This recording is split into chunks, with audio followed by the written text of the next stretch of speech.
ओम शांति। आज 28 अक्टूबर 2025 की ईश्वरीय महावाक्य सुनते हैं।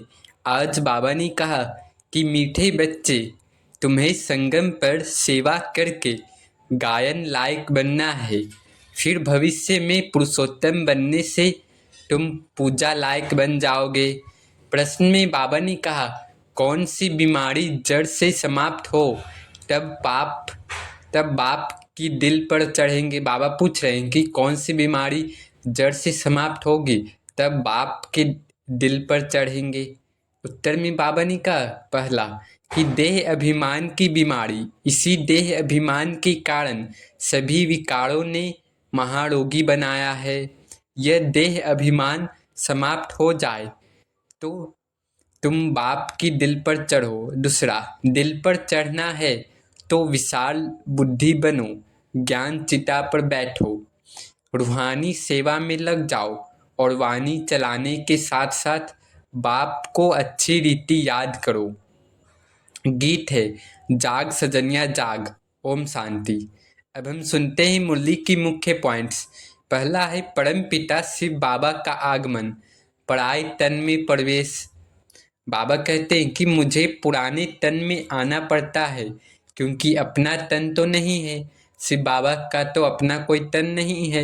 वह पराये शरीर यानी प्रजापिता ब्रह्मा में प्रवेश करके आत्माओं को ज्ञान सुनाते हैं। यह ईश्वरीय कार्य पुराने युग के अंत में ही होता है। दूसरा, आत्माओं को जगाने का समय। गीत में कहा गया, जागो आत्माओं, अब नया युग आया। बाबा ने कहा, आत्माएं अज्ञान और अंधकार में सोई हुई हैं। बाबा उन्हें जगाकर सत्युग की ओर ले जा रहे हैं जहां बेहद का सुख है। तीसरा, नया और पुराना युग का रहस्य। बाबा ने कहा कि सत्युग नया युग कहलाता है, कलयुग पुराना। मनुष्य कहते हैं लाखों वर्ष हुए, परंतु बाबा सिखाते हैं ये चक्र 5000 वर्ष का है। तुम जानते हो कैसे स्वर्गवासी से नरकवासी बने और अब फिर से स्वर्गवासी बन रहे हो। चौथा है जगत अम्बा यानी सरस्वती और प्रजापिता ब्रह्मा की सच्ची पहचान। बाबा ने बताया कि जगत अम्बा सरस्वती है, प्रजापिता ब्रह्मा की बेटी। वही आगे चलकर जगत अम्बा कहलाती है और सत्युग में लक्ष्मी बनती है। जगत अम्बा और लक्ष्मी का यह कॉन्ट्रास्ट यानी भेद केवल ब्रह्मा कुमार ही समझा सकते हैं। यह ईश्वरीय मुख वंशावली की रचना एडॉप्शन द्वारा बनी हुई। पांचवा है ब्राह्मण जीवन रचना की शुरुआत। बाबा ने कहा कि प्रजापिता ब्रह्मा और जगत अम्बा दोनों मिलकर ब्राह्मण रचना की सृष्टि करते हैं। यही ब्राह्मण आगे चलकर देवता बनते हैं। ब्राह्मण संगम युग पर ही होते हैं, देवता सत्युग में। यह संगम ही पुरुषोत्तम संगम युग है, गीता का वास्तविक युग। छठा है पतित से पावन बनाना। बाबा ने कहा कि बेहद बाप का कार्य। शिव बाबा कहते हैं, मैं भारत में आकर नर्क को स्वर्ग बनाता हूँ, सबको शांति देता हूँ। भारत की और बाप की महिमा अपरंपार है। बाबा करें कि भारत की और बाप की यानी शिव बाबा की महिमा अपरंपार है। बाबा का कार्य है पतितों को पावन बनाना और उन्हें राजेश्वर बनाना। सातवां है देह अभिमान से मुक्त होकर स्मृति में रहना। जब देह अभिमान खत्म होगा तभी दिल पर चढ़ेगा।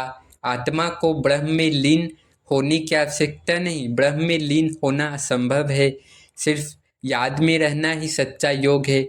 आठवां है विनाश का समय समीप। बाबा ने कहा कि पुरानी दुनिया के विनाश के लिए परमाणु बम तैयार है। यह दुनिया अब गई की गई, नई स्वर्गीय दुनिया की तैयारी चल रही है। इसीलिए बाबा कहते हैं अब किसी भी आसुरी कर्म में नहीं पड़ना है। नौवा, बाप का सच्चा फरमान, माँ मेकम याद करो। बाबा का आदेश है माँ मेकम याद करो। किसी भी देहधारी को याद नहीं करना है, न माँ न बाप न शुरू। याद केवल एक निराकार शिव बाबा की ही करनी है। बाबा करें कि कोई भी देहधारी की याद नहीं करनी है, ना माँ का, न बाप का, न कोई गुरु का, सिर्फ एक शिव बाबा की याद करनी है। 10वां है दैवी गुण धारण करना। हर आत्मा को यह देखना चाहिए कि क्या मेरे में कोई अवगुण तो नहीं।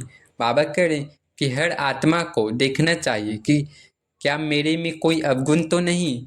दैवी गुणों का अर्थ है शांति, पवित्रता और प्रेम, नम्रता, सेवा भावना। जो खुद को सुधारता है वही विश्व सुधारक बनता है। बाबा ने कहा 11 है माया की परीक्षा। अंतिम समय में बाबा करें कि अंतिम समय में माया बहुत शक्तिशाली है, एक झटके में अकल गुम कर देती है। जो दूसरों को शिक्षा देकर स्वयं गिरते हैं वे 1000 गुना पाप कमाते हैं। कितनी बड़ी बात बाबा ने कहा कि दूसरों को शिक्षा देकर स्वयं गिरते हैं वे 1000 गुना पाप कमाते हैं। 1000 गुना पाप वो सब कमाते हैं। तो दूसरों को शिक्षा देकर नहीं गिरना है, इसलिए हर समय जागरूक रहो। बाबा करें कि हर समय जागरूक रहो, दृष्टि और संग बहुत सावधान रखो। 12 है राजयोग द्वारा सर्वोच्च पद। बाप सिखा रहे हैं ज्ञान और योग जिससे आत्मा राज राजेश्वर डबल सिरताज देवी देवता बनती है। ब्राह्मण ही चोटी है और वही आगे देवता बनते हैं।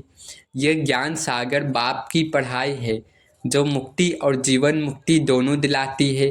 पहला है आत्म अभिमानी स्थिति की धारणा। बाबा ने कहा स्वयं को देह नहीं आत्मा समझो।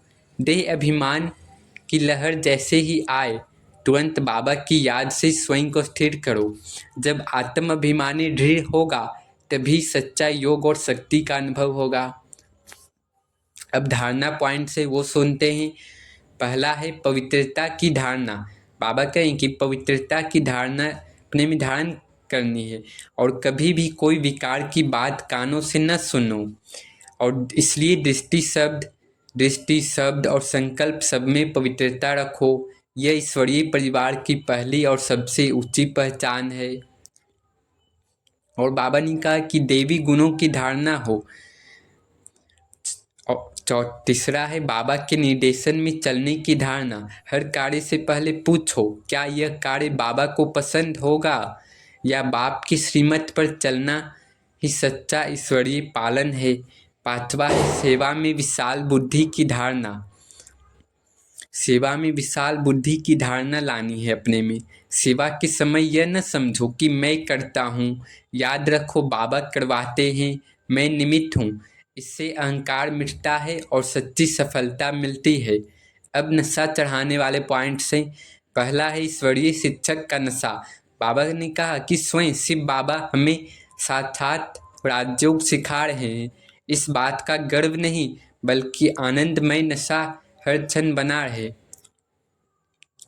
दूसरा स्वर्ग के मालिक बनने का नशा हो। बाबा करें कि स्वर्ग के मालिक बनने का नशा हो कि हम ही वह आत्माएं हैं जो इस कल्प में फिर से राज राजेश्वर डबल सिरताज देवता बनेंगे, विश्व के मालिक बन रहे हैं।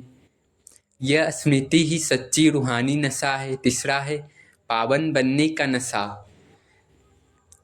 हम पतित से पावन बनने की प्रक्रिया में हैं और शिव बाबा स्वयं हमें स्वर्णिम आत्मा बना रहे हैं। तो मन में खुशी और आत्मविश्वास भरा रहे और नशा भी बना रहना चाहिए। चौथा है बाप समान बनने का नशा अपने में लानी है कि हमें ही ब्रह्मा बाबा मम्मा जगत अम्बा जैसा बनना है और बन रहे हैं।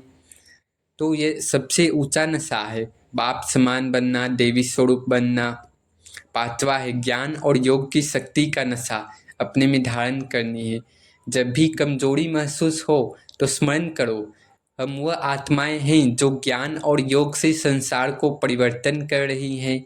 अच्छा, मीठे मीठे सीखिलदे बच्चों प्रति माता पिता बाप दादा का याद प्यार और गुड मॉर्निंग। रूहानी बाप की रूहानी बच्चों को नमस्ते। धारणा के लिए मुख्य सार में बाबा ने कहा समझदार बन, माया के तूफानों से कभी हार नहीं खाना है। बाबा करें कि समझदार बन, माया के तूफानों से हार नहीं खाना है। आँखें धोखा देती हैं इसलिए अपनी संभाल करनी है। बाबा कह रहे हैं कि आंखें धोखा देती है, तो इससे संभाल करनी है। कोई भी विकारी बातें इन कानों से नहीं सुननी है। दूसरा है अपनी दिल से पूछना है कि हम कितनों को आप समान बनाते हैं। मास्टर पतित पावनी बन सबको पावन यानी राज राजेश्वर बनाने की सेवा कर रहे हैं। अपने से पूछना है हमारे में कोई अवगुण तो नहीं है, देवी गुण कहाँ तक धारण किए हैं। तो ये सब बातें अपने से पूछनी है। वरदान में बाबा ने कहा हर संकल्प व कर्म को श्रेष्ठ और सफल बनाने वाले ज्ञान स्वरूप समझदार भव। हर संकल्प व कर्म को श्रेष्ठ और सफल बनाने वाले ज्ञान स्वरूप समझदार भव। बाबा ने कहा कि जो ज्ञान स्वरूप समझदार बनकर कोई भी संकल्प व कर्म करते हैं वे सफलता मूर्त बनते हैं। तो ज्ञान स्वरूप समझदार बनकर कर्म करना है तो सफलता मूर्त बनेंगे। और इसी का यादगार भक्ति में कार्य प्रारंभ करते समय स्वास्तिक निकालते हैं व गणेश को नमन करते हैं। यह स्वास्तिक स्वस्थिति में स्थित होने और गणेश नॉलेजफुल स्थिति का सूचक है। बाबा करें ये जो स्वास्तिक है स्वस्थिति मतलब अपनी स्थिति में स्थित होने, आत्मा रूप में स्थित होने, और गणेश यानी नॉलेजफुल यानी ज्ञान से भरपूर स्थिति का सूचक है स्वास्तिक। बाबा ने कहा फिर कि आप बच्चे जब स्वयं नॉलेजफुल बन हर संकल्प व कर्म करते हो तो सहज सफलता का अनुभव होता है। स्लोगन में बाबा ने कहा ब्राह्मण जीवन की विशेषता है खुशी, इसलिए खुशी का दान करते चलो। ब्राह्मण जीवन की विशेषता है खुशी, इसलिए खुशी का दान करते चलो। अव्यक्त इशारे हैं स्वयं और सर्व के प्रति मनसा द्वारा योग की शक्तियों का प्रयोग करो। बाबा ने कहा कि जैसे कोई भी साइंस के साधन को यूज करेंगे तो पहले चेक करेंगे कि लाइट है या नहीं है, ऐसे जब योग का शक्तियों का गुणों का प्रयोग करते हो तो पहले ये चेक करो कि मूल आधार आत्मिक शक्ति परमात्म शक्ति व लाइट हल्की स्थिति है। बाबा करें तो अपने में चेक करना है कि हमारे में आत्मिक शक्ति परमात्म शक्ति है या नहीं है। अगर स्थिति और स्वरूप डबल लाइट है तो प्रयोग की सफलता बहुत सहज पा सकते हैं।